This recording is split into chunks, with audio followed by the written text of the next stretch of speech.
Welcome back, guys, to the Off the Top podcast here with your co-host, George Baranovo. It's been a while. I said I was going to post on Friday, and I'm going to. It's going to be a big series for me. I'm going to be bringing in a lot of college kids, all the way from NIA to Division I, even a professional player. So stay tuned. It's going to be a really long time coming for me and everybody else here. Thank you to all the staff and everybody who's behind the scenes, and thank you to Bryan College, man, for bringing y'all through here.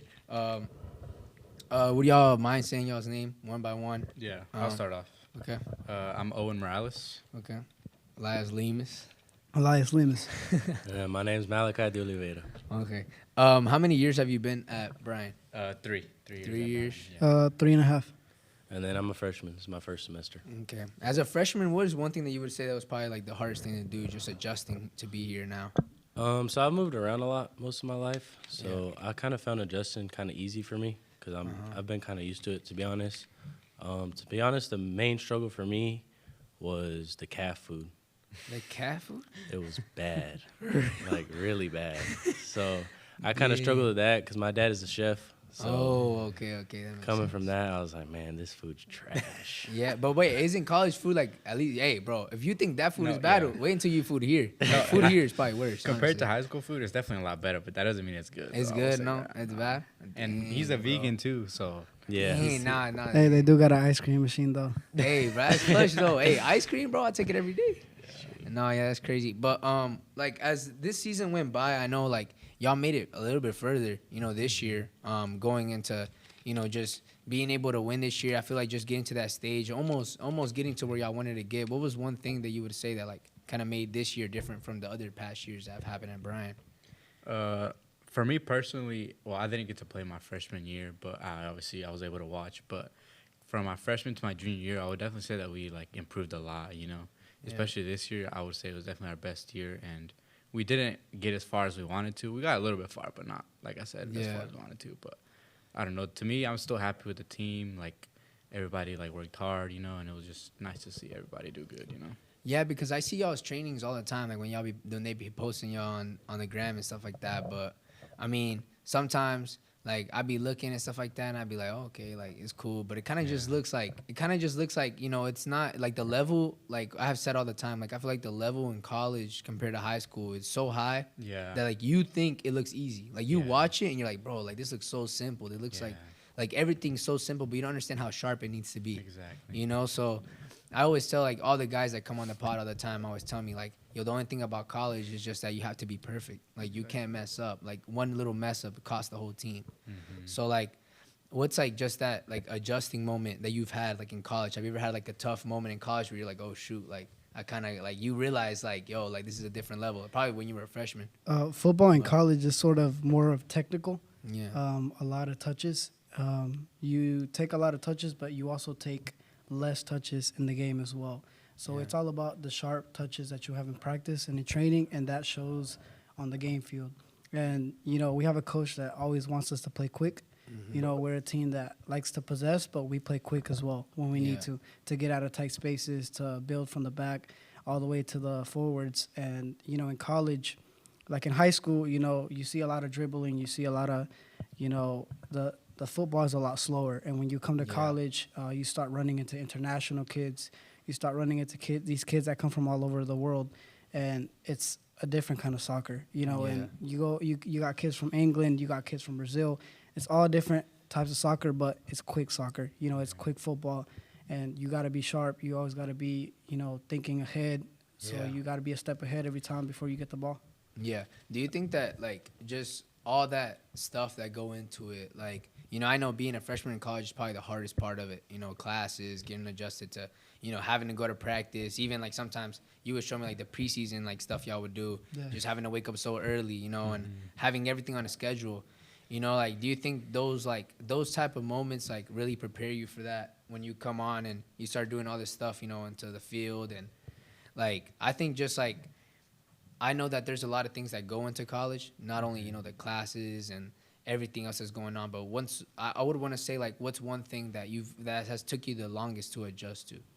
I guess for me, like coming from high school and club, I was the best one in my high school and club. So coming here, I was kind of like, okay, I'm gonna do the same thing I did in high school and club, and I like dribbling a lot and stuff. So I came here kind of confident.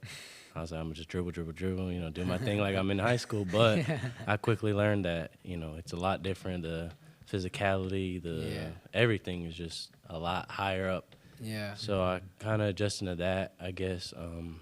It was probably the hardest part for you. It's been a struggle, but I've been adjusting, Yeah. I'd say. But Do you feel like now that you've been there for a year, like, do you think that you have improved in like certain things that like you probably didn't really like, I feel like realize as much until you got to college? Yeah, I mean, at the moment, no. But, like, Yeah. looking back to the season and stuff and, thinking about it, I think I have improved a lot.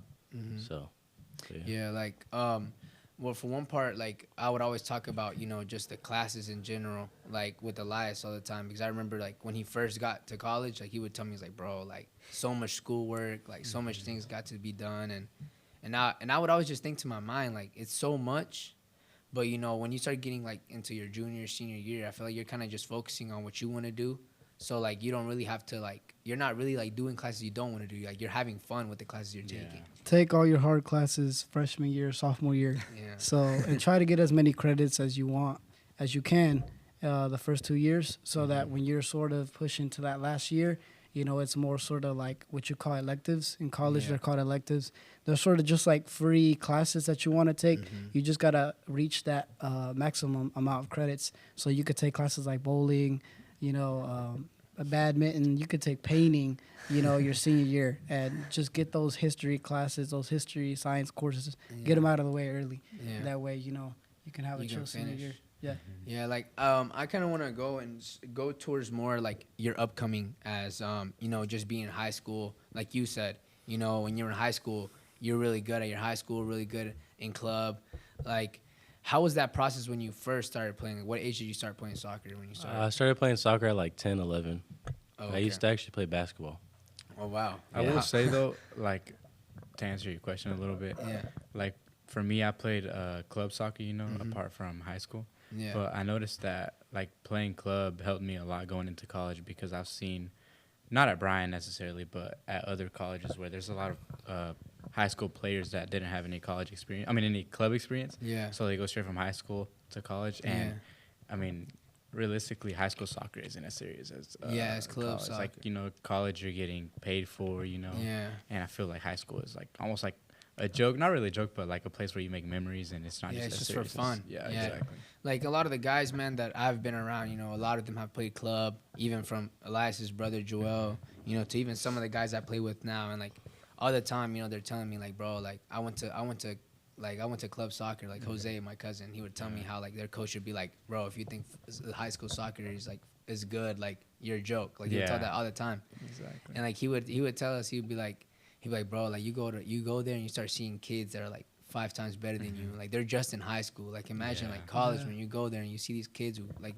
Elias said, from internationals that come from all over the place, and like all these kids are like, oh shoot, like that kid's from Germany, Yeah, and they're coming with a purpose too, Yeah, like I feel like they're just more hungry. Like Yeah, they're exactly. coming from a Definitely. place. They're coming from a place, where they don't really have what you have, and you're so used to like, like this is a normal life for you, but for them this is like opportunity. It's a land that they want to take over. So I want to ask you like the process for you to get to Bryan, because I know that like, maybe a lot of kids don't know like how do you get recruited from where you're from, so like how was the recruitment process for you as a freshman, because I know it's probably different. For me, it was a little, I'd say, like, different from most people. So my senior year of high school, I ended up transferring to a smaller high school because I was just trying to graduate early. Yeah. I'd kind of given up on playing college soccer. I was like, I don't think this is for me. I had 4 offers at the time, and I didn't take any of them. I went to this high school. I graduated in 2 months for my senior year, and I just started working. I told my parents I just want to work. I started working. My dad said, okay, if you want to work, you're going to have to start paying bills, doing it. You want to be a grown man, then act like a grown man. So I was like, all right. I started doing that for like 7 months, and I was like, man, It's hard. it's hard. Yeah. And then I ended up getting a letter from Bryan. Yeah. I really don't know how. Kind of, I don't know if it was God or what. And my dad was like, are you sure you don't want to try this out? This could be like your last opportunity. Yeah. I was like, you know what, I'm going to go. So I went on a visit. I met Coach Davidson. I liked it, and I was like, you know what, I'm going to give it a try. Yeah. I'm going to see if I like it, because I don't want to regret not trying this opportunity. Yeah, facts. So that's kind of how it happened for me. Yeah, I like- took the opportunity, and now I'm here. So Yeah, it makes sense because like I always say, like I always tell the guys, like a lot of the kids in my class, man, like maybe just like 2 or 3, like me, Christian, that has been on the pod before, and these other kids, like they have like their own businesses. Like they do photography. When some of them do like video stuff for the football team. People do weddings and all types of stuff. Right? It's like 5 of us maybe. I do the pod, and so it's kind of like everybody has like the little thing that they want to do, right? And I tell guys all the time, like when the opportunity comes, take full advantage of it, because opportunities only come once in life. Like you know, you like things are gonna come and go, but if you don't take like that as initiative to go out there and try it, or like at least go and like, even if you fail, like I say all the time, like it's okay. Like if you feel like college is not for you, or if you feel like you go to college and like at least you tried it, you know, at least you saw if it was for you. But I feel like I say that all the time, like there's other opportunities now, just like in the time we live now. Like, there's people who live off of a podcast. There's people who live off of social media. There's people who live off of things that you probably are not skilled at, but you can learn, you know? So I say it all the time, like little things, like I told you, like posting at certain times. Like those little things will help you grow fast. You know, short videos, like reels, TikToks, and stuff like that are going to help whatever you're building grow. If you have any type of like merchandise you're selling, anything like that, it will blow up fast if you know when to post and who to post it to. also staying consistent, I think, is a big thing. Consistency is really, really important. That's part of the reason why I'm doing this series now, because when I first started the podcast, I was doing just straight coaches that had came into our school that were like NFL people that I knew. So I was like, you know what? I'm gonna just get these guys who are popular that I can get like something out of it, right? But then it just got to the point where like I was doing so much stuff outside of school. Like I was working with CFC. I was working with the football team.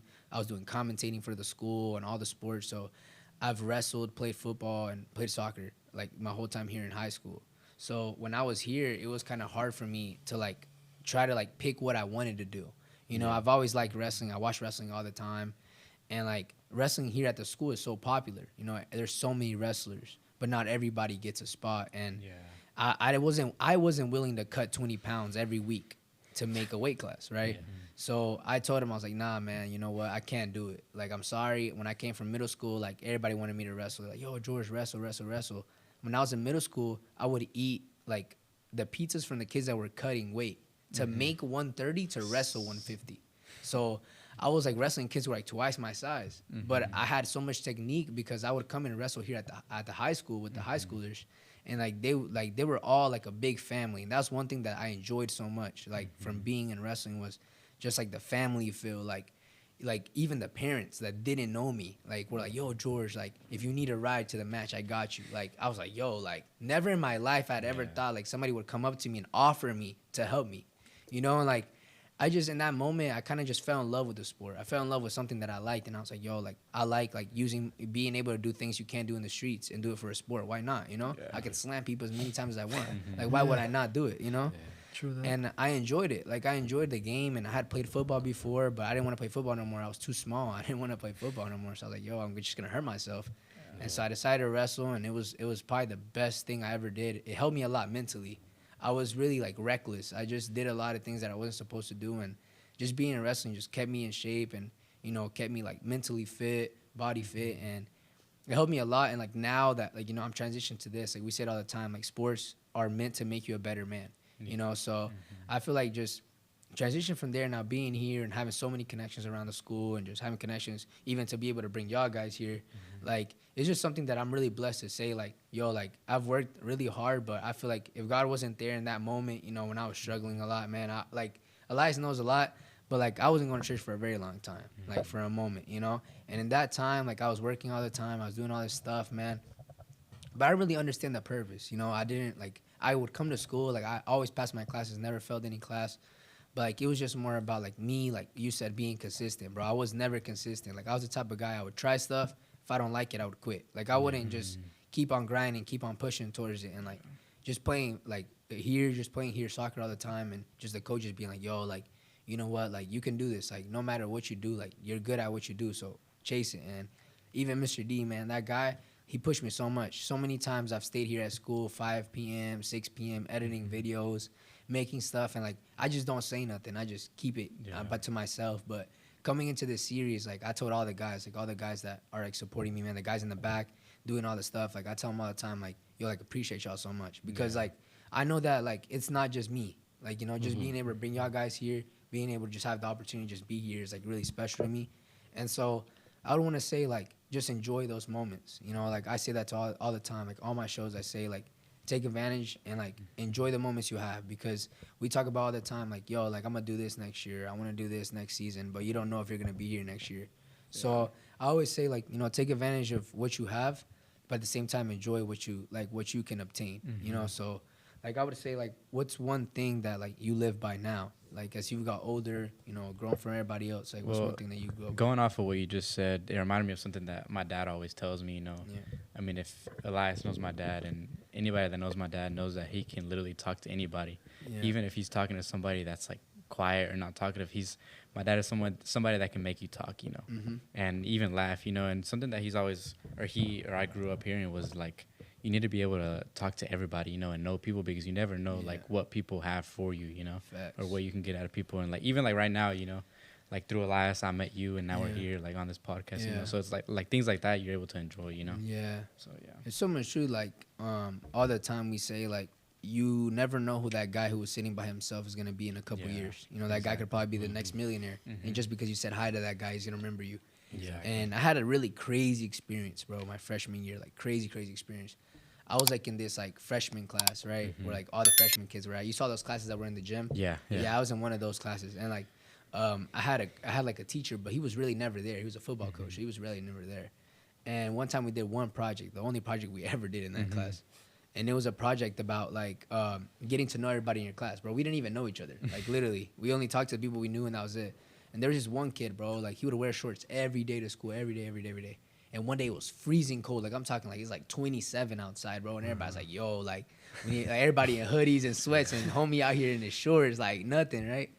And I was like, and like I didn't say anything because I mean it doesn't really like I don't really have anything to say, you know. But that happened, and I remember that moment just like I was just like, you know, everybody's laughing, having fun. It's like, yo, bro, he wearing shorts. I know he freezing, you know. And like I remember like we did this experiment, and like you had to pick out a name out of the hat. You didn't know who it was, but whoever it was, you had to write like 3 positive things about them or whatever, right? That you knew about them. And like I didn't know who I was gonna get, right? And I just got like a random kid. I don't know who I got, but I didn't know who got me. I asked all my friends, like, did y'all get me? Like, nah, bro, I didn't get you. I was like, dude, who got me then? Like I'm tripping, right? And then like prior to that, like probably like a week before that, we were all walking out to lunch, right? And I have always practiced like a thing of saying like thank you or appreciate it. I always say appreciate it.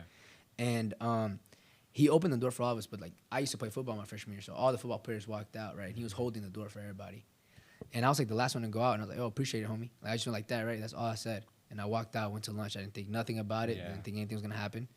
And then when when you were going to get the note, but the teacher was going to give it to you. You didn't know who like got it, right? Yeah, so it was an honor. And like, but it said like their name, just that like he wasn't going to give it to you. And so I read it, but like the name was in the back, so I didn't know who had gave it to me. And I read the paper, and the paper says like, yo, like George, I know that like you talk a lot about like future, like life and stuff, right? And then at the end it said, but one thing that I respect you for is like that the whole football team walked past me when I opened the door, and you were the only one that said thank you to me. And bro, that moment right there made me like think so much. Like now I'm like, yo, like just those simple words that you use, like that you probably don't pay attention so much to, like the little things. I always say like the little things are one day gonna become a big thing. You know, and like sometimes I think about that because that always stuck in my head. Like my whole high school time, I've always thought about that, like just saying thank you to people, because that has built me so many connections here at the school. Like just being able to be cool with everybody, man. Like, like even bring you on, bro. Like I didn't even have to check y'all in, bro. Like literally, like because everybody knows me. Like Al knows me, everybody knows me. Like I literally bring people and they're like, all right, it's cool. Like nobody cares. Like they're cool with it. You know, like even the teachers tell me all the time, like, when you finna drop a new episode? I want to watch your podcast. Like I don't got nothing to see to when I'm eating. I'm like, like that motivates me, bro. Because like when you're a kid, bro, like I'm starting this, right? But like it's hard, bro. It's hard when you start. Because you want to stay consistent, but you don't see the growth yet, you know? Exactly. Like, you don't see it yet. And, like, you're just like, damn, like, I'm dropping this, and, like, I thought it was really good, but it didn't do well. And I'm like, yo, like, I wish it would have done better. What made you want to start these podcasts? Man, dude, honestly, like, the only reason why I started it was because I was tired of doing news stuff. Like, you can see, like, that newsstand that's right there. That used to be, like, our life, basically. Like, we literally used to make, like shows, but we were trying to like move back into news, especially when Mr. D came in. He came in my sophomore year. My freshman year had this trashy teacher, man. Like, he didn't really care, bro. Like, he didn't care about us. Like, he would just let us like watch movies and do nothing literally in class. We didn't do a single project when I was a freshman. And so I just took this class again my sophomore year because I was like, bro, if I'm not gonna do nothing in that class, like, why would I not take that class? So I took it during soccer season on purpose because I was like, you know what, I'm not gonna do nothing for that class. I'm just gonna be chilling, right? And it was my fourth block, so I was like, bro, that's a nap time before class, before practice, right? So I was chilling, bro. And then Mr. D was like the new teacher, and he was like, hey guys, you know what? Your old teacher, that's out the door. Like, we getting to work. Like, he told me straight up, and like he had came from like an Orlando job. He was working in Florida for the I can't remember what it's called, but it's like an amusement park in Florida. He was working for them, and he had like an offer to go to a college to be like a media guy. But he said that whoever called him first, he was like, if Chad calls me, Florida calls me, whoever else calls me, that's where I'm going, like next, right? And so he came here to Cleveland. Chad called him first. He was working in Chattanooga, but then heard that there was a job offer here, and like he had came to school. Well, he had learned from the teacher that used to be here, like the old teacher. So he decided to come and like help the program because it had helped him. So he was like, you know what, I'm gonna come and help out. And plus, he needed to spend more time with his family. So he's like, you know what, I'm gonna come down here because when you work in media stuff, man, you're in concert to concert. Barely spend time with your family. You're like traveling. You're traveling all the time, you know. And so he wanted to stay in the city and like settle down for a little bit and be able to spend time with his kid. So that happened, and then when he came in, like I straight up told him, I was like, I don't want to do new stuff. Like, I can do it, but I don't want to do it. And one day it was the biggest wrestling match here in Cleveland, number 1 versus number 2, which is literally crosstown rival, or number 1, number 2 in the whole state. Bradley. And so, bro, biggest match, bro, 4,000 people in the arena. The arena is packed, bro, not a single seat open. And like they're like, yo, George, like, can you do interviews? I'm like, interviews? Yeah. Because I used to joke around, bro. I used to go around in class and be like, I'd be like, yo, like, how was your day today? Like and a TikToker. Yeah, like just joking, right? Like for fun though. I didn't even record it. Like I would just do it for fun. And like that day I was like, damn, but I do that all the time. Like, would it be hard? Like I'm thinking in my head, like, will it be hard, right?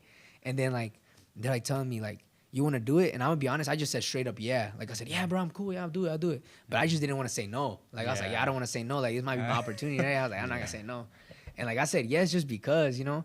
And then he's like, just dress well, like dress something. So I wear some Cleveland type thing.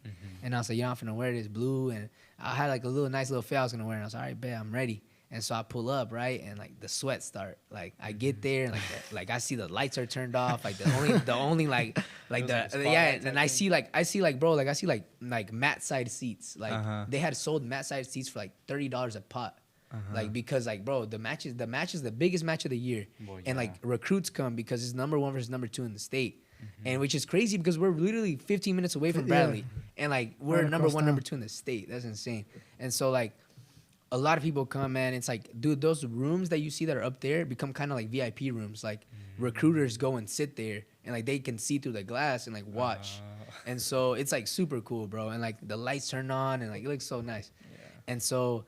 I'm like over here sweating, bro. And like I start seeing the arena, like when they open the door, bro, the arena starts filling up, bro, like crazy, dog. And like Mr. D's like biggest show of the year. We hadn't done like nothing crazy since he had got there. And like he was like, dang, y'all fill up this much people in this arena? I'm like, yeah, bro, people in the track, bro. Like it's packed. And like I'm like, yo, like, and this is live. Like this is on the TV. This is on Channel 3. Like Channel 3 was here, so it was on the TV. Like in the arena, they put down like this projector, and like I'm right there on the big screen, bro. And they're telling me like, oh yeah, you're gonna be right here. Like every single time. Like I know wrestling. Like I've wrestled before, so it was good for me. Like I already knew what I was gonna do. I had to watch videos like the whole night, trying to see like what reporters do like after the NCAA to like see what to say, right? And I was like, all right, I'm ready for this. And so I know the guys, like I know all the guys that wrestle, and like they know me, so it was easy. Like I told them I got them ready. I told them like, yo, like I'm gonna interview y'all. So every single time, like after y'all's match, we already knew who was gonna win and who was gonna lose because like you already know who's better than who. Like there's state placers on each team, and so I'm like, yo, Bentley, like as soon as you come off, like I got you in the booth. He's like, bet.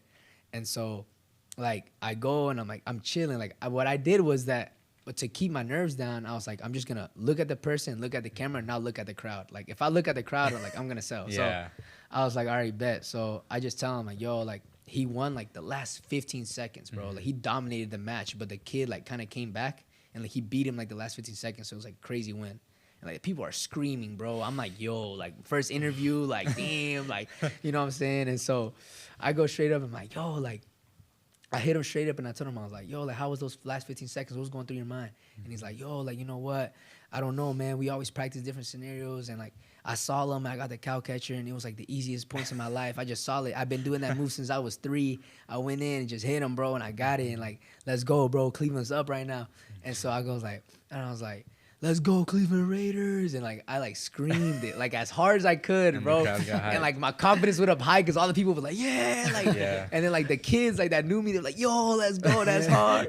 And I'm like, yo, like in my heart, I'm like, yo, I actually did that. I was like, now I got like 7 more to go. So I'm like, yo, like, all right, I gotta focus. And like after that whole night, man, probably one of the best nights I ever had.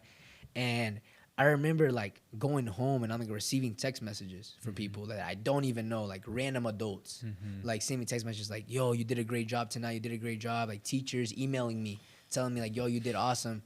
And then I come back to school the next day and like all the teachers that I know are like, yo, we saw you on TV. You were on the news. I was like, what? I was on the news? I thought I was just on the school, like, you know? Yeah.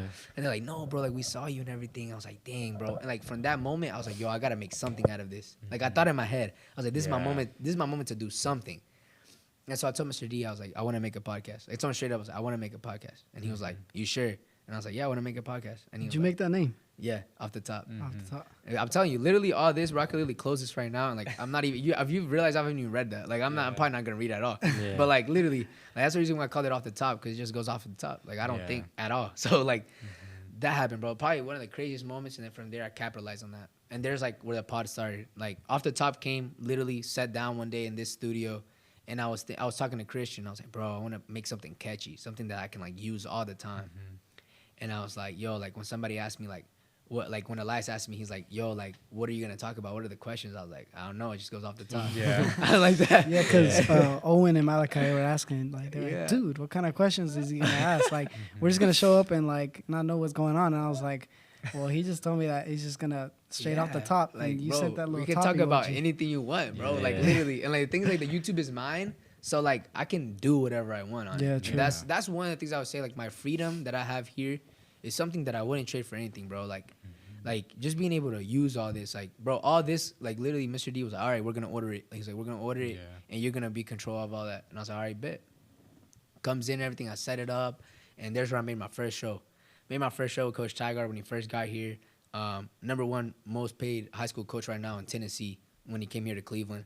And made shockwaves, man, throughout the state. People were like, yo, like y'all brought the black men coach. Like this guy has just won a state championship a year ago, state placer the year before that, and brought an offensive coordinator that had just won a state championship. And so he's like bringing all these like monsters, bro.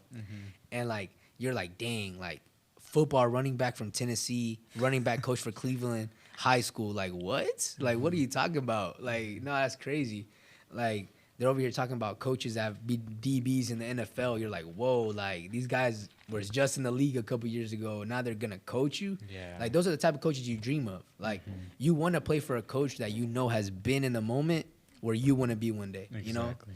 And so like, I don't know, like as the years, like as this year has went by and now this year's coming in, like I'm trying to hit it with a bang. That's why I hit December. December is like the time where YouTube is the most watched in December.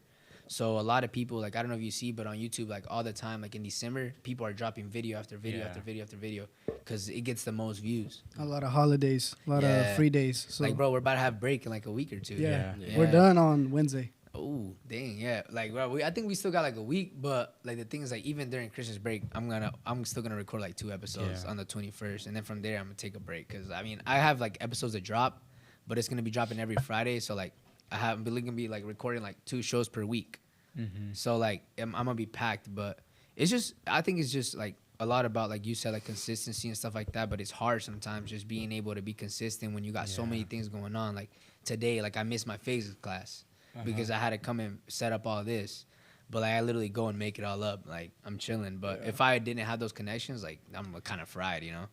But like over the time that you were in Texas, that you said that you were in Texas, like, what was it like? Because I now that team is MLS Next. I don't know if you know that, Yeah. but at that time, were they Yeah. MLS Next too? No, Or so it was actually the season that I left. The next season they turned MLS Next. Dang. So I was like, dang, I'm missing out. But I mean, it's good for them. I still have some friends and stuff over there that play, and they're actually in a big MLS Next showcase right now. Oh. Like a big tournament. So, Yeah, those tournaments are insane. I be watching them on They YouTube are. all the time. Yeah. Man, those kids are good too. yeah. Yeah, like what was like how long were you in Brazil before you came here? So I've moved around a lot, man. I've been Yeah. in Florida, Texas, different parts of Florida, Dang. different parts of Texas, New Jersey for a little bit. Okay. 2 different places in Brazil. But I mean, just moving a lot is kind of like, it's a cool experience You because meet new people, right? you meet a lot of new people, different cultures and stuff. But I guess coming from Texas to Tennessee, I had never been to Tennessee. Oh. There's definitely a lot more hills and mountains Yeah, than in facts. Texas. A lot of country people But, out here. yeah. But I mean, that was probably the most like different part. It's like how Texas looked compared to how Tennessee looked. Yeah, man. Tennessee's like, I feel like Tennessee's growing as the Yeah. years go by. It is. Like Cleveland is packed, man. Like you saw the traffic, bro. That's Yeah. nothing. Yeah. You drive right now at like 5, 6 p.m. on Paul Huff, bro. You're gonna be stuck on traffic, bro, for like at least 10 minutes. And it's crazy because I remember when I was little, bro, I'd drive on that street like nothing. Like my mom would drive all the time and nothing's going on. Now it's packed there every day. Like so, yeah. But do you think that just like from all the states you've been, like Tennessee's like nothing, right? Like most people say that all the time. They're like, bro, Tennessee's like there's nothing here. I mean, for Like- me, I love fishing, and there's water. Bro, Eli's been showing me fishing videos like I put him on to every day, fishing, bruh. Um, Oh, you're the fisher? yeah. Malachi put me Nah, on. bro. Yeah, so- He got me addicted. He took me once, and So like, there's a That's lot all of it water took. around us. So Yeah. I guess like, whenever I'm bored, I'm just like, let's go fishing, guys, and Yeah. we'll go fish and explore different nature things and find different things. So that's what I really like about over here, Tennessee, is I'm not like a big partier or like Yeah. big crowds and stuff. So I like just going out with my friends, like going to Elias and just fishing, having a good time. It's peaceful and stuff, and that's what I like No, doing that's here. cool though, because what's it called? Like the concept, I feel like of a lot of college kids think like, yo, pull up to college and you go to parties and have fun. But Yeah. I feel like it just depends on the person, to be Yeah. honest. Because a lot of the guys I've talked to that, you know, play in different, that are different colleges, stuff like that, be telling me like, bro, college kind of boring. He's like, bro, like you pull up to college, like you do what you gotta do, but he's like, you try to find fun, but I feel like the fun that sometimes you find is like the easiest one to find, like parties and stuff like that, and it Exactly. just like distracts you from what you want to do. Yeah.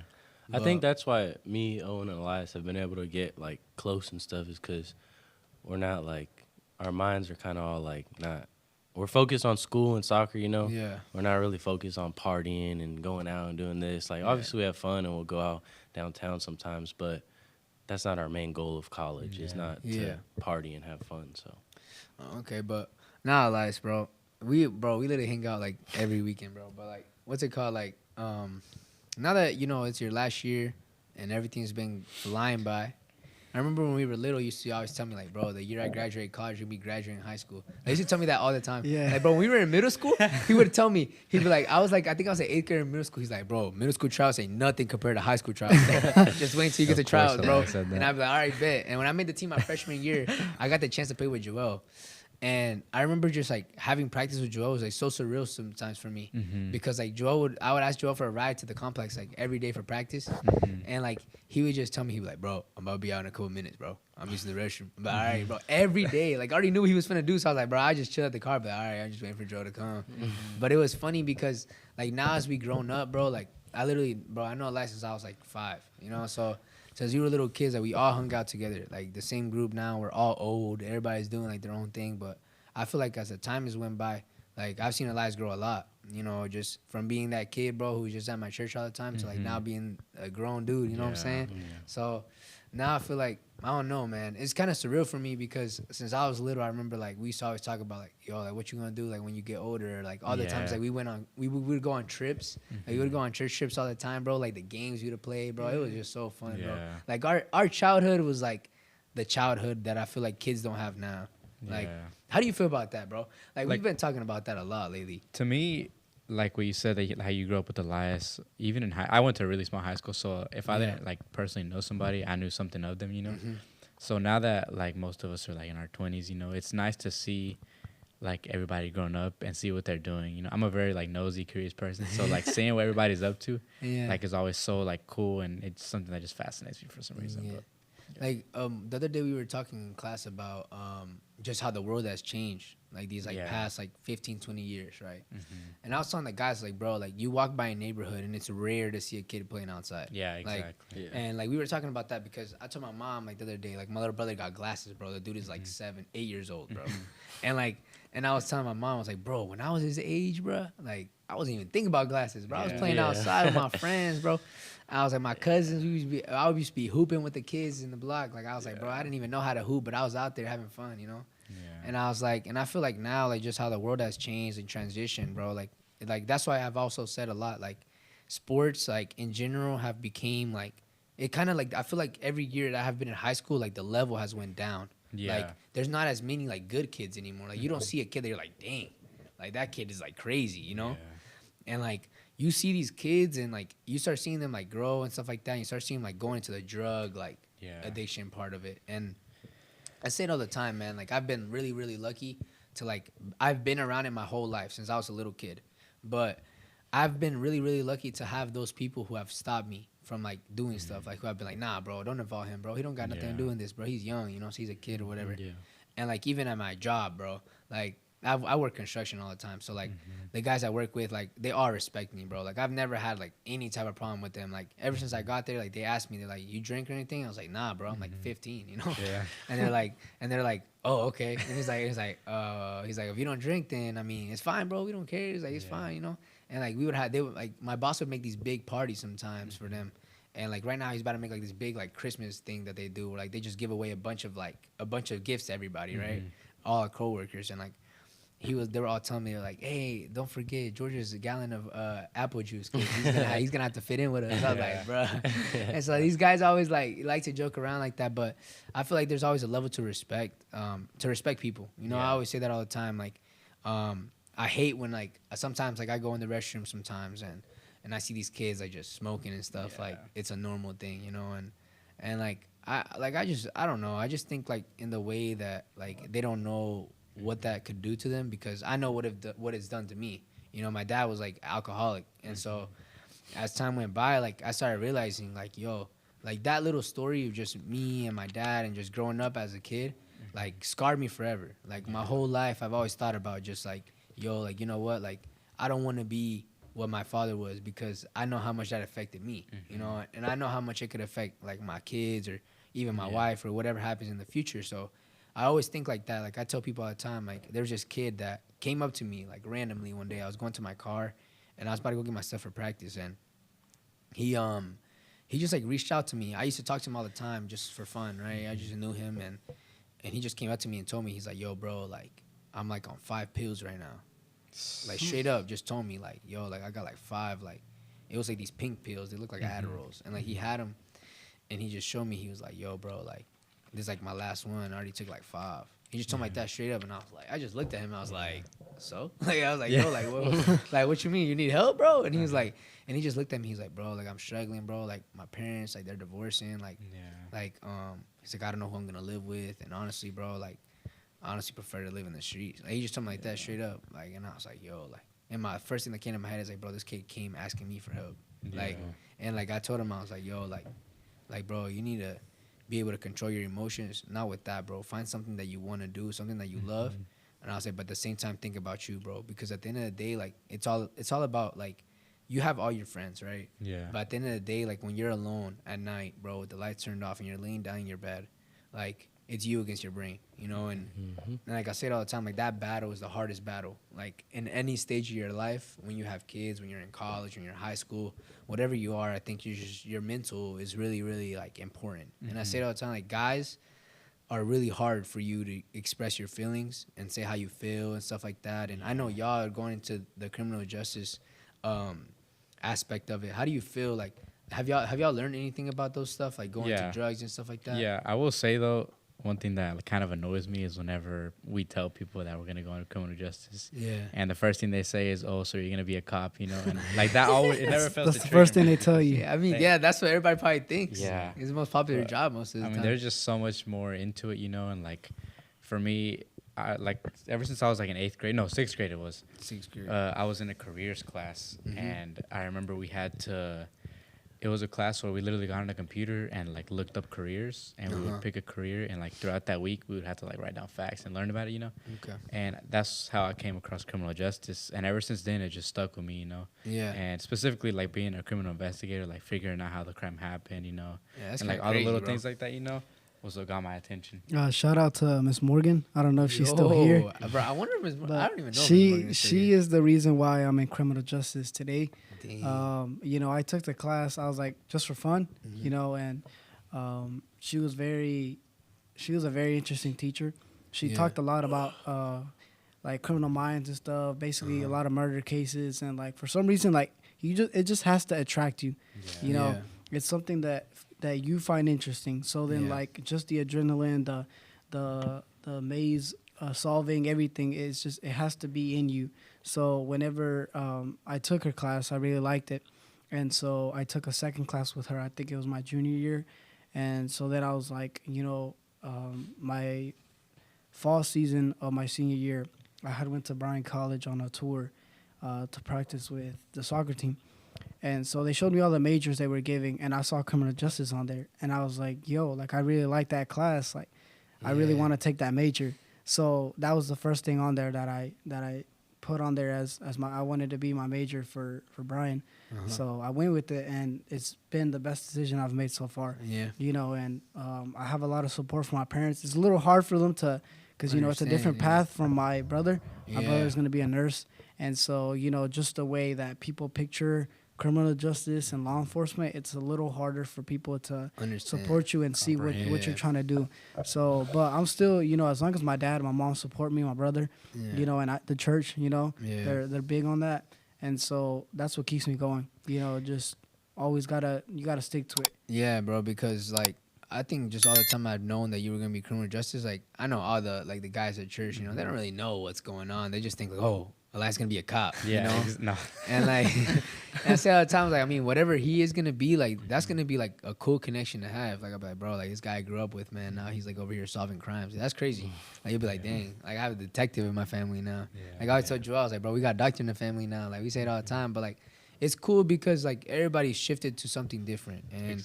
And I think like now that like everybody's doing something different, like everybody can give somebody else like a different aspect of their ideas. And like there's so many guys at our church that like don't know what they want to do, like don't know what they want to do or not doing anything. And I always say like whatever you do, try something, bro. Like this podcast, like something that has like helped me a lot, kept my mind busy, stressed sometimes, but stress is good. And like it's just like it's something that has like swerved me into like what I am now, you know. Like this big like picture of like who I was and who I am now has changed a lot just because of what I'm doing. And now, you know, I know that there's a lot of things that y'all guys have done these past years, not only at Bryan, but also, you know, everywhere else you've been. So what is one thing that you would say that, I know y'all do like community stuff, right? Do y'all do like community stuff? Service days. Yeah, service days. Like what's one service? Have you ever had like a crazy like service day like experience? No, but I will say though, like every time we do it, it's kind of like humbling in a way, you know. I remember the last one we did, we went to school, right, in elementary school. Clean windows. Yeah, all we did was like clean windows, but for elementary school. That's cool though. Yeah. The little kids are gonna be like, yo, like one day they're gonna be like, yo, bro, there's these kids cleaning our windows one day. Like what? It's that slight, you know, effort to try to do something good, you know, and it's like a huge event, and everybody signs up for something. You can go to school. You can. There's like a special ed activity that we have as well. Too. You go to a church. You paint. You clean. You help out the little kids. You know, they do relay races. They do like little activities you can do with them.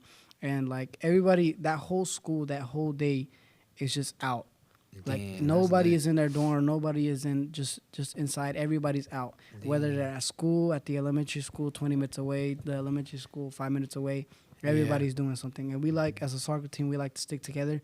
So we sort of do it together all the time. And so the past 2 years, we did a library. We helped the library fixing books, and then we cleaned windows for an elementary school. And me and Owen did that together both years. That's fun, bro. It's something that, like you feel good. It's good for the soul, you know. Yeah, it's good for you. And just like how we went to Honduras as well, you know. How was that experience, bro? I just remember that now that he mentioned that, bro. That was amazing. Dude, I remember you went, 2 years in a row now. Yeah, 2 years in a row. And like I remember that video of that kid jumping into the pool. That was so funny, bro. I was like, yo, like they were so hyped, bro. Yeah. I was like, yo, it'd be one of those moments where like you see a kid that has never seen something that you've seen your whole life, and you're like, yo, like for me this is normal, but for him this is like, yo, like I've never seen this in my life. Like, well, are those kids like selected, or are y'all go to like a place where like y'all are like approved or what? Because so we have 6 guys now from Honduras on our 6 guys, soccer 1 program. Caesar, and right? Cesar, yeah. I forgot. About Shout that out to kid. Cesar as well. Man, I saw that. I saw that bicycle. Yeah, it's a nice. That boy's crazy. That was crazy, bro. That was crazy. Crazy, but not crazy for Cesar. That's Yeah, something he does. it's on something the he regular. does every day. Yeah, something normal. But basically, there's a lady. Her name's Rhonda Jackson. Yeah. She graduated from Bryan like in the 80s, I believe, and she's actually German American. Yeah. And so she felt like her calling was in Honduras, and she's an American blondie lady, and she went to Honduras, did not care about the language barrier, and she decided to put what you call Destino de Reino. Yeah. It's like a school, it's like a house and a school. Yeah. And so Cesar is basically, he is adopted into that house. Oh And shoot! they're So he's all- a yeah. product from there. Yeah, so Dang, that's crazy. he went there, his brother, his sister, Wow. and everybody there as well. And they call her Tia, and it's amazing. Like that Dude, family that is is amazing. It's a huge crazy. family, and so she has been praying to God, letting God guide her, and she made a school there as well. And that school is for basically kids that don't have the money, the resources to go to school, because a lot of kids over there don't get that opportunity. Yeah. And we as Latinos know it as well. Yeah. And facts. so what we do is we go to Destino de Reino, we go to that school, and we start teaching the kids about the Bible.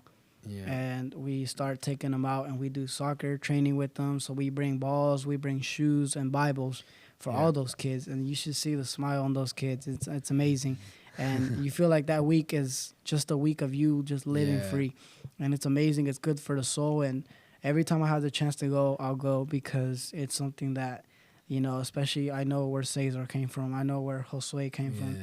And those guys, that's where they came from. So I Yeah. want to go see what that's like. Yeah. Because I was blessed to be born here. Yeah. Facts. So when my dad and my mom talks to me about what life is in Mexico and El Salvador, when I go to Honduras, I get a little bit of that answer Yeah, you get a of what little it's like taste. to what the life that they lived before coming here. Yeah, man. Right now, in Mexico, all the stuff that is happening and stuff like that, just with cartels and stuff like that, and kids getting lost, kids getting picked up from school, and not knowing if they're gonna come back home. I think, you're really right. There's a lot of things that we don't see on the daily basis. People here don't see. Here it's normal. It's normal to have everything you want. You can go anywhere, get food for free. Yeah. You can get clothes, anything you want, but over there resources are really limited. And I mean, dude, I think just being out there and seeing what you don't see on a daily basis, and just being like, yo, like, bro, we're blessed, I think like whenever I go to Brazil or Elias and them, they go to Honduras and stuff. I think when you're there, like you kind of get humbled, and you're like, man, in America I'm spoiled. Like Yeah. you come back and you're kind of like, man, I was just over there and they didn't have this. And you don't even need that. And then you're like, but over here I'm like, I need this, I need this, I need this, I need more shoes and this. Facts. But like when you come back, you just get so humbled for like a solid week, and it's just it's pretty cool. That I mean. reminds me of the story of Elias, where he gave the kid $1.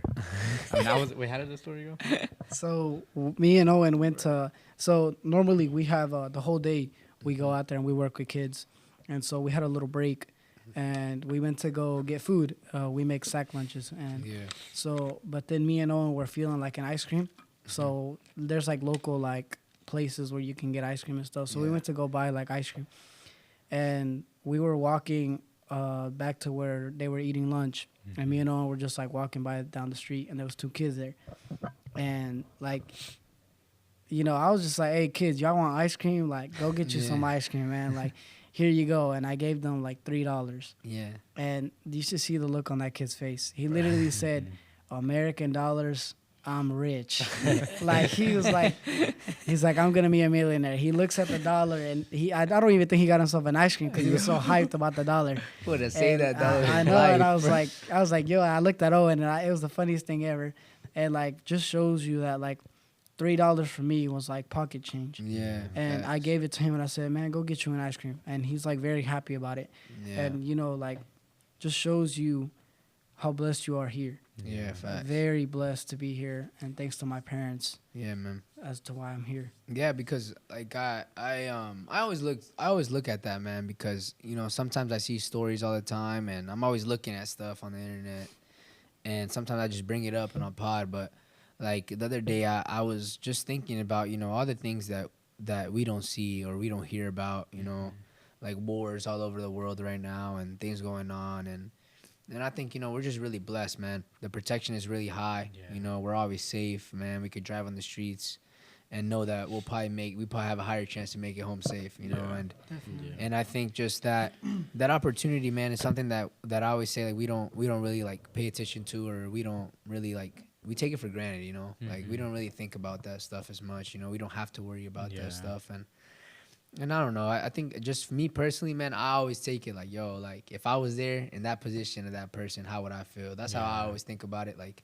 seeing somebody in the street, man, sometimes, like one time I was at a store, and I went to go buy something. I just got paid. I just got my paycheck, and I don't get paid by check. I get paid cash. So, like, I was working construction. I was pouring concrete this summer, and I was making good money, man. Like I was making grown man money, what these guys are making. So I was feeling good. I was like, yo, you know what? I'm gonna save this money up, and I don't have to work for like 4 or 5 months in school. I'm not a big spender, so I was like, in a month my car is low on, like, it doesn't really, like, it's not crazy on gas, so $100 could last me like a month of gas, and plus I have a discount card, so every single time I go I'll get a discount, so I'm chilling, bro. And I was like, $100 for like, well, I mean, like in one paycheck I was making like 1,006, so I was like, I'm chilling. And so I go to the store, right? I'm not even thinking about anything, man. My mom told me to go buy something, and I was like, all right, bet I'll go. And I stopped by, and this guy comes up to me, and most of the time when they come up to you, they ask you, hey, like, you have any extra change I could get? Give me some money, right? Most of the time. That guy didn't ask me that. When he came up to me, the first thing he told me was, hey, can I clean your windows? First thing he asked me. And I was like, that kind of got me off guard, because I was like, I thought he was going to hit me with the, hey, you know what? I don't have money to eat. Can you help me out, right? And I was going to give him like $5. And if he would have told me that, if he would have asked me like, hey, you know what, I need food or whatever, I would give him like 10, 15 bucks, $10, something like that. And I remember like him telling me, hey, can I clean your windows? Like just like that, straight up. Had like his Windex bottle in one hand, had a towel in the other hand. And I was like, I mean, I just washed my car. So I was like, I mean, and then I told him, I was like, but in my head, I was like, bro, like, am I really going to say no to this guy asking me like, yo, like, can I clean your windows? You give me some change. Like, I don't care, 25 cents, anything. Like, he just told me like that. And I was like, man, like, I saw like the look in his eyes, and like just like how he told it to me, and like the way he told me was so much different from everybody else that's talked to me. Like, he told me like, I felt like it was so genuine. Like when he told me, he was like, yo, like, you know what? Like, I had my kids and everything, but I lost like he said he was in court or something like that with his kids, and he had been struggling on drugs, and he was trying to like get clean, right? And he didn't know like what to do, because he had already lost his family, and he had lost his house now, and he was living on the streets, right? And I saw him, bro, and I like when he told me, like, all he told me was, hey man, can I just clean your window? I kind of just felt like, yo, like this guy really needs help, right? And I remember just like, I reached inside my car, and I was looking for like something like 10, 15, and I only had hundreds. So I told him, I was like, man, you know what? I'm just gonna give the guy a $100 bill. And I turned around and I gave it to him. And bro, this guy like literally almost had a heart attack, bro.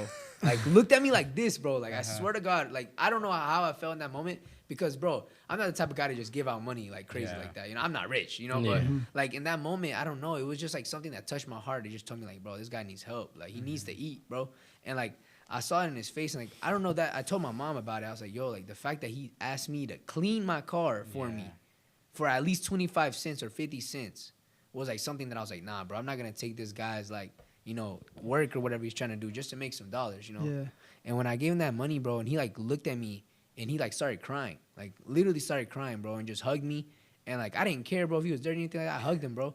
And I told him straight up, I was like, yo, bro, like whatever you're going through, like keep on doing what you gotta do, bro, and like believe in God, bro. Even in the hardest moments, like it might get tough, it might get hard, bro. Like wherever you're at, just thank God that you're alive today. And I was like, it don't matter if you don't have what you want, but I just thank God that you're alive, because life is the most valuable thing you have.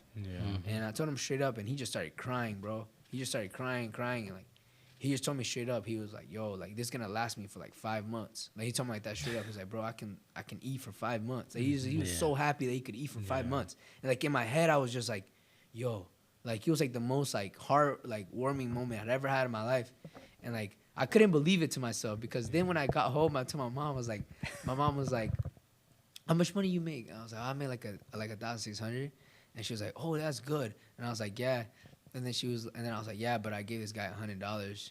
And then she was like, you gave a guy $100? I was like, yeah. And my mom was like, bro, you're crazy. Like, she just started saying, she's like, you're crazy. Like, you don't know what he was going to use it for. I was like, yeah, but it's not about that. I think it's just about, like, just give it to them, man. You don't know what they're going to do with it. But, I mean, you do your part, you know? Yeah. As long as you give it to them, bro, you're doing your part. And, I mean, you don't know, man. Maybe, like, it was so bad, bro, that he actually, like, is going to be able to survive for a couple more weeks, man. And, I mean, hopefully, you know, he used it smartly, and hopefully they do use it smartly, you know. But now that, you know, all that stuff has happened, you know, and everything has transitioned, like, I'm going to talk a little bit about y'all's, just your achievements, man. I heard that, I think you played right back or left back this year? Right back. Right back. Yeah. You had 6 goals, is that right? Yeah. I saw one of them. I remember Which one was it? It was the one where like everybody ran on the field. Oh, that game was Ryan Hart. Yeah, bro. Last that was minute winner. Crazy, bro. I was like, yo, who is that? It's Guatemala, Chapin. That's crazy, bro. He was stepping. I was like, no, that's crazy. Wait, but like, walk me through that, man. Walk me through that moment right there. Or like, you know that, you know, it's the last minute. You're probably not even thinking about it, but Yeah. No, I think that was like my second goal of the season.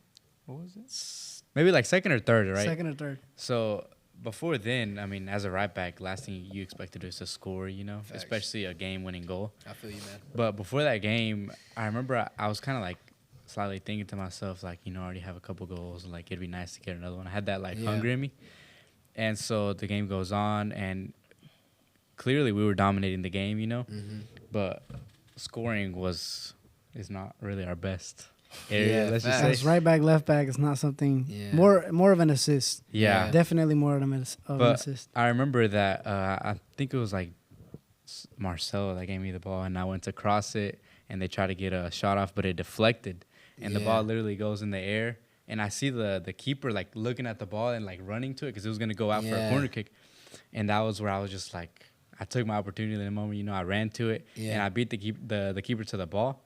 And if you go watch the video, you'll see what I mean. Put it on the podcast. So Yeah, people bro. can see it. Honestly, bro, I would pull it up, bro, but I don't think I can. But Yeah. But what's it called? But I remember, I think like the goalkeeper was going up and you headed it, and then it No, went I took in, a touch or, with or it. something Yeah. happened. Like I think you hit it. I don't know how you Yeah, hit it, but yeah. all I remember is it went in, bro. Yeah, It went Like- straight up, went back down. He just tapped it Yeah, I in. remember like you tapped it in, bro. Like everybody was like, yo, like everybody started Yeah. going crazy. You see people running the field, like, yo, like that's Yeah. crazy. Yeah. No, but after that moment, wasn't there like y'all were like rivals or something like that, right? With them, or I don't care remember what it is, but every year y'all have like a pretty tight game with them. Yeah, they're always like a pretty good team to play Yeah. against. you know. Wesleyan, Wesleyan is our rivals. but Milligan, is Ryan also- Hart. Oh, They're yeah. always Good Ryan Hart's teams. always a good game. Yeah. They're a tough team. You know they're gonna bring it to you every single time, whether you go to them or they come to you. They're gonna bring it to you.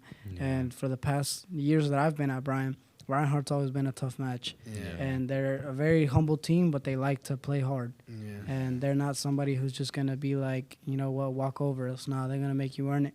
And that day, you know, we played harder than them. We wanted it more, and we got it. You know, we got the result we wanted. What's one player on your team that you would say that you have the most respect for? Like one guy that you're like, yo, like this guy is like the guy that I look up to. I remember when you told me, what's his name, bro? The guy that went to Texas.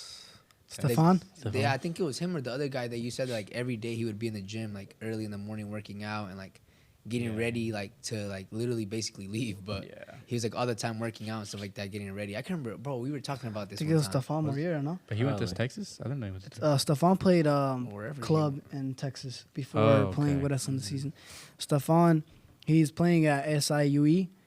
He was in the D1 national College Cup or championship, something? Yeah. the College Cup, and you saw him when he came to our church. You know, Yeah. he stayed over at my house as well. Very humble guy. Yeah, bro. Really humble guy. Very humble guy. One of the best. Definitely might be the best player I've seen. Like I practiced with him. I got to see him. I got to see him in the Dayton courts. I got to see him. He got to play on my indoor team. Yeah. Like he's just an amazing guy and very skillful, very Talented. good, very talented. You know, he always wanted more. Yeah. And when he was with us, you know, he would run the full 90 minutes. He would run them. He would bust his butt off for us. And you know, I really give thanks to him for what he did for our program. And he went on to play D1 as well. He's at SIUE Yeah. up north. and I really think he could go big. I definitely think that he could play professional football, because he's got that hunger in him and that ambition, and that's what has him where he is now. Yeah. Same with Cesar too. I feel like Cesar's the guy that you can look at. especially. Yeah, I was thinking Cesar because I personally have never met Stefan, but coming in this year and seeing Cesar, I was like, man, this guy is something else. Like, Yeah, bro, he look like a grown man. I ain't gonna lie. He be stepping like a grown man, bro. He's small, Yeah. but Yeah. he can get himself around big people. Yeah, He's very cheeky. He's got his own style of play. He's him. He's him. He Like look that guy. like Friday, he was playing with us at the Dayton courts. Yeah. That man he could go into a group of 10 people and he will leave that group with the ball at still his in his feet. Yeah. It doesn't matter whether he bicycle kicks it out of that group, he's gonna do something to get out of there. Yeah. And definitely a guy that we respect because he's on top of his grades. He's humble. You never see him talking about himself. He's always gonna do what he has to do, work when he has to work, and as well as he's supposed to work on the field, he's supposed to work at school in the classroom. Yeah, because what's it called? I was watching a couple of y'all's games, but it was so hard, bro. Like I literally went through like scavenger hunts. But I'm always like I've always been really good on finding stuff, like finding a lot of stuff like that. And I was looking at the population in y'all's place, where y'all used to live, different places, man. Like what's it called? Where you're from, Guatemala, it means Tierra de los Pintores. Oh, really? Yeah. See, that's something I didn't know. Yeah, man, I'm telling you, I be finding facts, bro. And then I was like looking at stuff, and then it said that like it's one of the most like oldest, like more historic places in Guatemala. Oh, really? Yeah, because it's like where a lot of people like a lot of merchandise runs through there, close to the border or something like that, because close to Chiapas, Mexico. Guatemala is good with T-shirts and stuff like that. Yeah, Merchandise. because close to La Presa de Mexico, which is like where basically, literally, it's like a big like river, bro, where like everything from Guatemala goes to Mexico, and then from Mexico to the United States. Yeah. Yeah, so then I was like looking at all that stuff, and then just like a couple of your stats, man. It was hard to find your stats, bro. There was nothing on there, man. Yeah. Brian need to work on y'all stuff, bro. Man, y'all slacking, man. Yeah. Trying to help out the kids out here. Just, man, I would say, what is like going out from there? What is one thing that you would say to the kids, man, at home, trying to just make it to college and do something there while they're there? I will say that reminds me of how Elias was talking about Cesar, how they come from Honduras, I think it's important to know that everybody has like their own path, if that makes sense. You know? Like Elias said, I was born here. It's almost like everything was given for me. It was right there. But not everybody has that like path. Some people have to go through a lot before they get here. Yeah. So I think that like being patient and consistent, like Malachi said, is very important to get to where you want to be.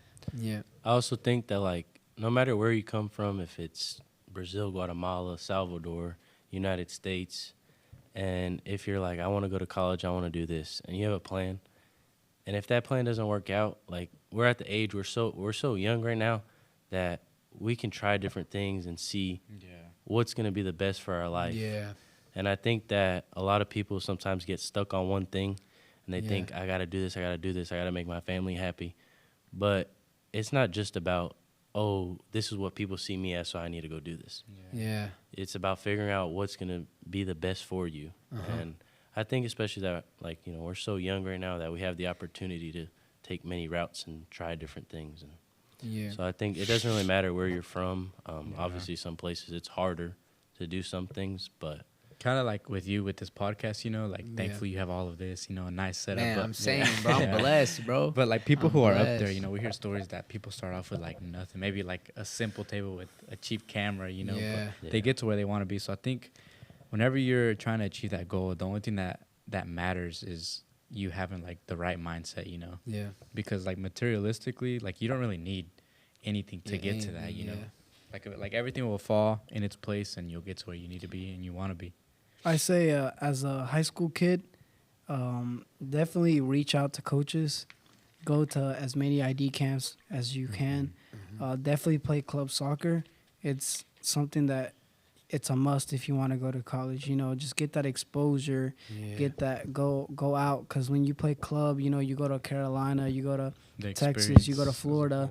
you play all kinds of teams, and you never know when there could be a scout out there. Yeah. And club is really good at getting you in them showcases.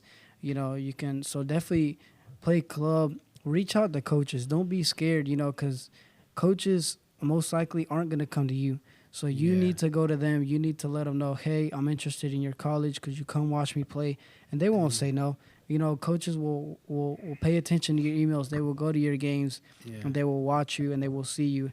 You know, make a lot of clips, make a lot of film. Mm-hmm. You know, just be ambitious. Definitely reach out to a lot of coaches. You know, get your tapes out there. You know, send it to Yeah. 10 coaches if you need to.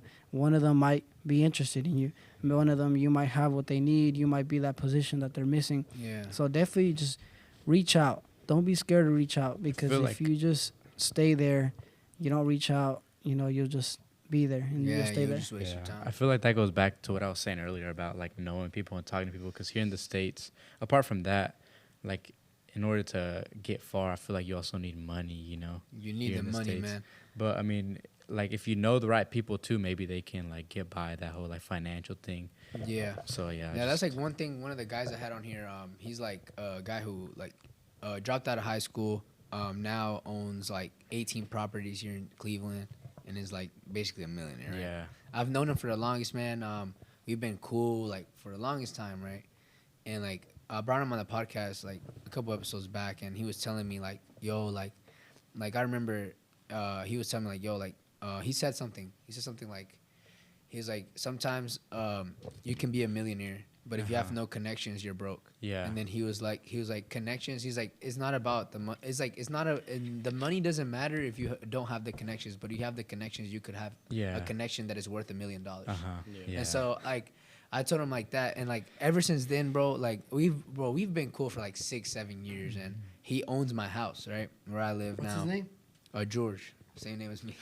So that's kind of how we met, bro. It was crazy. So what happened was like he didn't know what my name was in Spanish. I mean in English, right? He only knew my name was Jorge. He didn't know that meant George in English, right? So when he met me and he heard that somebody, my next door neighbor called me George, he's like, "Your name is George?" And I was like, "Yeah." And then we have the same name. I was like, "Yeah, bro, we do have the same name." And then from there we became really tight, man.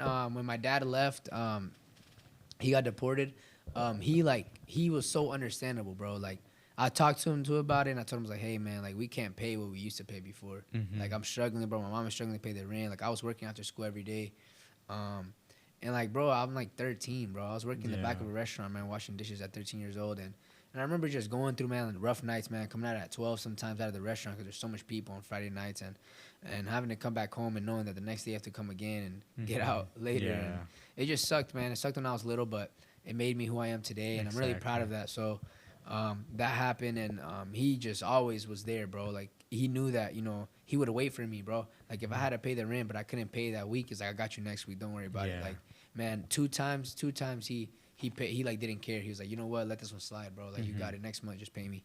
And I was like, bet, bro. And he would just like sometimes even pay like my light bill and stuff. And like, he was so clutch, bro. Like, he helped me out so much. Like, he did like where like I didn't have to pay my utilities separate. I paid it all together. And like at that time, like even now, bro, my rent is so cheap, bro. Like I pay $850 total rent, like everything, light bill and rent. And everybody in my house has 3 rooms, has a garage, has a back garage, and like everybody always tells me like, bro, what, you pay $800? Like my next door neighbor pays $1,400, and like, and he was telling me, he's like, yo, how much do you pay? And I was like, man, God bless me, bro. And I'd be joking around, I'd be telling him, I was like, bro, you know, no, I'm crazy, bro, no, crazy, like 800. He's like, what, 800? I'm like, yeah, bro, I'm chilling. And he'd be like, nah, bro. And I'd be like, bro, I don't know, man. I just think it's because my mom, bro, she's always been a hustler, man. Since I was a little kid, bro, my mom ain't never stopped working, bro. Like, every day, bro, I come back home, I see my mama grinding, bro. It might be Thursday, we ain't going to church. Bro, my mama was grinding, bro. She work in the morning, and the afternoon she go, and, like, she has an online business where she sells, like, beauty products and stuff. Oh, okay. And, like, my mom just goes and, like, spreads out the word. Now, she has, like, a group of, like, 15 girls that she manages that, like, sell products. And so, basically, at night, bro, my mom's up until, like, 1 a.m. sometimes making orders for these girls that are making orders $500, $800. And, like, she gets a percentage for that. And then from that, you know, she gets a check every month, an extra check. So, I mean, it's cool, like, that my mom is doing that. And, like, I've helped her, like, expose it, like, put it on Facebook, like, make her own, like, Facebook account for it. And, like, she be selling stuff online. And, like, it's selling like crazy. Because I told my mom, I was like, online, you're going to sell it fast. People look online easier. They just order it on there. You just especially ship it to them. nowadays, with how everything is. And so I told her about it. And she was like, "Yo, let's do it." And like ever since then, it's just been way better, way more smoother. Like she knows how to run everything now. And I mean, the company gave her a free iPad, like a free Mac, bro. My mom has got like a bunch of like different stuff because she knows so many people. My mom knows so many people here in Cleveland that like, bro, like literally like people are at my house like almost every day, bro. Like I see women there all the time, like, "Oh, ma'am, do you have this product? Like I need this, this, and that." And I was like, "Yeah, I got it, bro." My mom be having everything, so.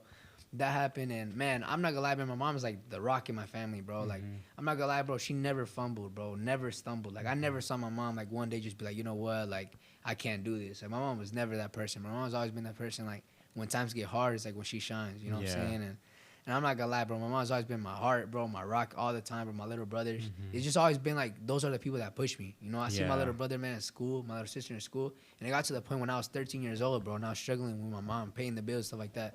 I never told my little brother, my sister, like, no for anything, bro. Like, never asked you for anything, bro. I would put her, even if I didn't have the money to make it, I'd be like, you know what? I'm gonna put it on the table for y'all. And like, that made me like way more better, much of a better person, I think, because I was young and I wanted everything, you know. I wanted the new shoes, I wanted new clothes. And I remember one moment changed my life in middle school, and it was when it was like Christmas break, right? And everybody goes off to Christmas break. And I went to Christmas break. I was working all Christmas break, bro. And I came back, bro, but I didn't really have the money, bro. That month, all the money I made, I gave it to my mom, man, to pay the bills, you know? And I remember, like, I had a little bit of money left, and I wanted to buy these shoes, bro, because I was like, yo, like, I want to buy these shoes and stuff. And, like, I knew I couldn't buy them. So what I did was I was like, you know what? My little brother needs new shoes, and I don't want him to get bullied at school, you know what I'm saying? I can handle it, you know what I'm saying? I knew a bunch of people in middle school. Like, my little brother, my sister, bro, they're just kids, you know? And I was like, you know what? I'm going to help them out. So I went and bought them shoes and stuff like that for when they came back to school. And I remember coming back to school, and we used to all meet, like, in the cafeteria. And we were sitting in the cafeteria, like, in the morning, and everybody comes in. Everybody has new shoes, new clothes, everything, right? And they're like, oh, bro, like, I got this for Christmas, bro.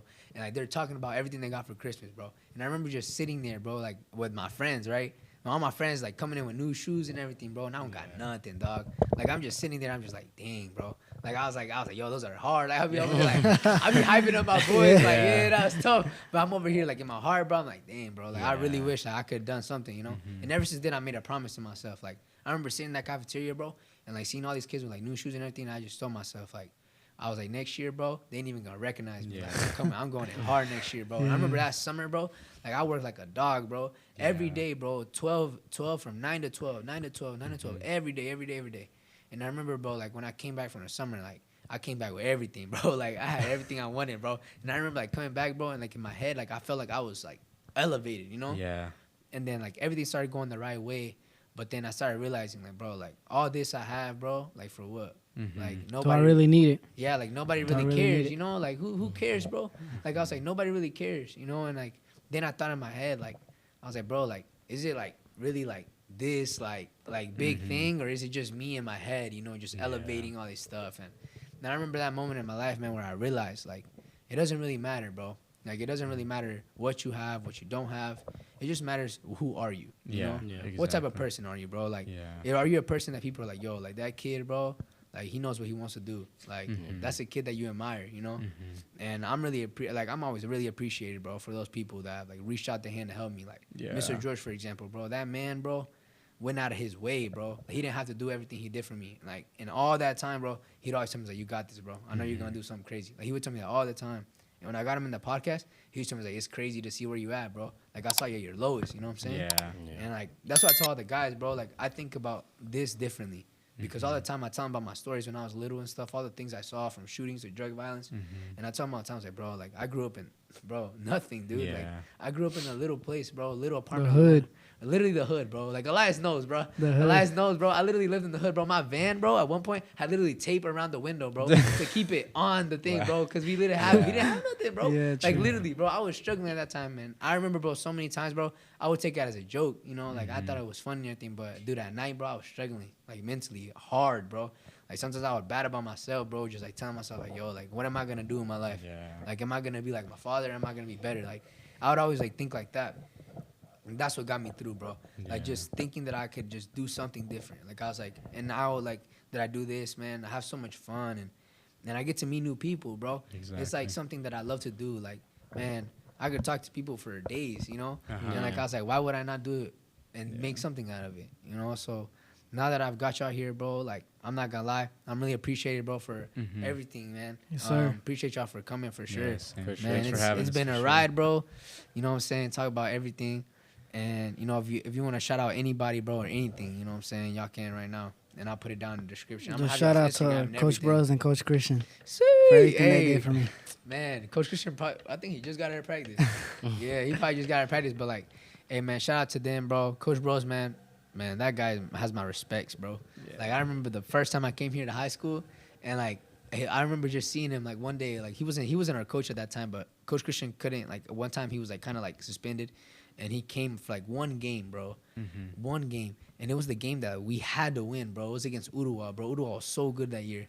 And I remember, like, Joel and all them being here, Lawson, and then out of nowhere, he's like, I think that was the McMahon game. I think that whatever. was McMahon. It was at the complex. I remember, bro. We were supposed to lose that game. Like, everybody thought we were gonna lose that game, bro. And I remember Coach Bros, like, at practice, like, everybody sees Coach Bros at practice. They're like, bro, nah, like, where's Coach Christian? Everybody's like, yo, because, dude, nobody listened to Coach Christian, bro. And, like, when they saw Coach Bros, like, dude, the respect, bro. They're like, yo, like, that dude, hey, champion coach, bro. Everybody respect him, you know? Champion coach. And, dude, we walk in, bro, and he's like, he doesn't say a single word, bro. And he's just like, guys, get ready for practice. Like, just straight up. And everybody's like, oh, okay. Everybody starts hurrying up. And everybody's like, yo, like, he's serious, you know? Yeah. And he's like, all right, guys, we're going to do normal practice, but I want y'all high intensity, no mistakes. And he's just like that. And everybody's like, oh, shoot, like, bro, we got to get ready, bro. And so Jose, bro, he's my cousin, dude. He's so dumb. And, like, he's like, hey, bro, today, hey, I ain't joking today, bro. Coach Bro's here, bro. I got to show out. I was like, hey, you were joking, right? So I remember that practice, bro. Like, after practice, like, Coach Bro just said, was like, tomorrow, I'm going to be y'all's coach. And he was like, and we have prepared to win a game tomorrow against the toughest team in our district. And then he was like, I don't have no more words. Just prepare for tomorrow. And then I remember, like, we pull up to the game, bro. Everybody locked in, bro. And, like, I remember down 1-0, bro. And I see him squat down and start playing with the grass. He would that was like his secret what he weapon, does. bro. That was like his secret Or weapon. his wedding ring. Yeah. And he used to get pissed at us. Yeah. He played with his wedding ring. Bro, he was picking the grass, and then we score one goal, and he gets back up, and then he just looks, and then he looks again, and then he's not even like happy or Celebrating or anything. Like, anything. he acting like, well, this is normal right here, you know. This is what Cleveland's supposed to be, you know. And then we scored a second goal, and he starts going crazy, like, yeah, and then everybody go crazy, right? And we win that game, bro. And I remember, like, that feeling, bro, where I was like, yo, like, you know, like, when a real, like, a coach that you respect, bro, like, with all your heart, bro, like, you'll die for that guy. It makes you want to play even more, too. Yeah, bro, like, you want to play hard for that coach. And, like, dude, every sport I've played, man, from football to wrestling, bro, I've had those coaches where I'm just like, bro, I'm going to give it all, bro. Like, Coach Boskin, man, higher calling coaches, like a youth coach for Cleveland, for wrestling, right? Bro, wrestling is the most craziest, most dedicated sport I've ever been part of, bro. These kids are 3 years old. Literally 2-year-olds, bro, that can barely walk and already on the wrestling mat, bro. Like, the parents are like, yo, like, they got to get ready for Cleveland. They're going to win a state championship. That's going to be a state champ right there. Like, bro, they're already saying that they're going to do it, right? And, like, bro, I remember, like, I was talking to Christian, bro. We had this podcast, and I told him straight up, I was like, bro, it's crazy how, like, these little kids, bro, 5-4 years old, you see them slamming kids and, like, with the C on their heart, like, Cleveland all the way. Like, we win a state this year. And, like, it's crazy because, like, every year they win. And, like, it doesn't matter who steps up in the lineup, who comes in new, who's from the middle school. That kid is prepared to beat whoever is in high school level. And so, like, it's so fun to watch, bro. Like, one day, bro, y'all need to watch, like, the Cleveland Bradley match. If y'all have a chance, bro, I'll literally get y'all seats, bro. Does it like, get crazy or what? Dude, no, bro. I'm no joke. That arena is packed. Every seat in that arena is Pull up just packed, to watch bro. a bunch of kids slam each other. Dude, but it's so good. Like, you'll see, like, literally, it's like college wrestling, bro. Like, these kids are prepared for college. Every kid that has left this past year for college, for wrestling, has went D1 to a big D1 college. Wow. Like, Ashton Davis, I'm going to bring him, like, a couple of episodes next. But he's from Cornell. And Cornell has one of the best world wrestlers. His name is Yanni Dakimahales, and he's really, really good. And, like, bro, he was wrestling with this guy, bro. This guy's, like, a guy that kids admire, bro, watch on TV. And, like, Ashton was like, bro, I remember when I saw him walk in, bro, his style, how his knees are, like, his knees look like Gavi's knees, that they're like Uh-huh. out like Yeah, this, yeah, yeah. walking like this on the side. And he's just like, hey guys, how y'all doing? He's like dabbing up everybody. And then he's like, bro, dude, I didn't even know what to say to him, bro. It's one of those moments where like you don't think that you'll ever stutter against a guy like that. Yeah. But then like you're like, yo, like this guy's the guy I've been watching since like high school, bro. Like he's in my training room. And it's like, bro, I would see him blast double kids, bro, slamming them on the ground, telling them to get back up and slamming them again. Like, Look. I was like, bro, like, what do you do, you know? Yeah. And like Trace McDaniel, man, I don't know if you remember him, but Trey McDaniel. Trey McDaniel. I do. Yeah. And like, bro, he literally would wrestle kids right here from Cleveland. They were so easy to him. He would wrestle them, pick them up, and tell the people, what do you want? What do you want? Like, do you want me to slam him? Do you want me to take him down? You want me to ride him? Bro, like, I was one of those matches, bro, when I was in middle school, and I remember him just picking up a kid and going like this and carrying him. Picking up and carrying him and said, do you want me to take him down now? And would slam him down on the ground. And then he would just smile for the cameras, like, take a picture, I'm smiling. He was just like, it was so funny, bro. And like, I remember just being around those guys, and like, that would inspire me to be, like, I wanted to be like the best when I was there. And I still go and work out with them all the time because it's the best workout you're ever gonna have. Yeah. Wrestling is the hardest conditioning in any sport. It's like boxing. It's like boxing, bro. But just that in wrestling, you're using your strength like the whole time you're wrestling. The whole time, bro. You wrestle for 2 minutes, you think, oh, it's 2 minutes is nothing. Yeah. 2 minutes, bro, you're gassed. And plus, they turn up the heat 80 degrees in there, bro. Hey, bro, as soon as you walk in there, you're already sweating. Like, it doesn't matter, bro. You're sweating. And like, bro, it's just like so electric, and I love it, man. I love every sport, man. I love football. I love basketball. I watch every sport. And I watch it because I don't know. Maybe I might be a commentator one day, but I've always wanted to do it, and I do it now. And it's so much fun. But like, I would say, man, I appreciate y'all guys, bro, Yes, for sir. coming on, man. It's been something like for me, you know, start off this series with y'all, and I'm really thankful for all of y'all, man. Y'all stay safe and whatever y'all gonna do, and keep on chasing what you're we gonna gotta do. go do a PowerPoint. We got presentations. Hey, bro, y'all better get ready, bro. Yes, sir, we 'cause will. Y'all gotta pass. You know what I'm saying? Definitely. All right, For bro. I sure. appreciate y'all, man. Stay safe wherever y'all go, and thank you to everybody, man, who's been watching. I appreciate y'all. Stay tuned every Friday at 5 p.m. Eastern. I'm gonna be dropping another episode, so y'all be ready, man. We're gonna be dropping episodes at 5 p.m. Eastern every Friday. And shout out to Bryan College. Shout out to the students, man. Shout out to Coach everybody. Davidson. Hey, shout out to Coach Davidson, man. I don't know who you are, brother, but we'll find out. You know, and shout out to all production, man. All y'all back there, man. I appreciate y'all for everything y'all do for me. And thank you to CHS Live for always supporting me, man. Mr. D, man. Shout out to you, brother. And keep on grinding, keep on working hard, and believe in yourself, man. Let's go. Yes, sir.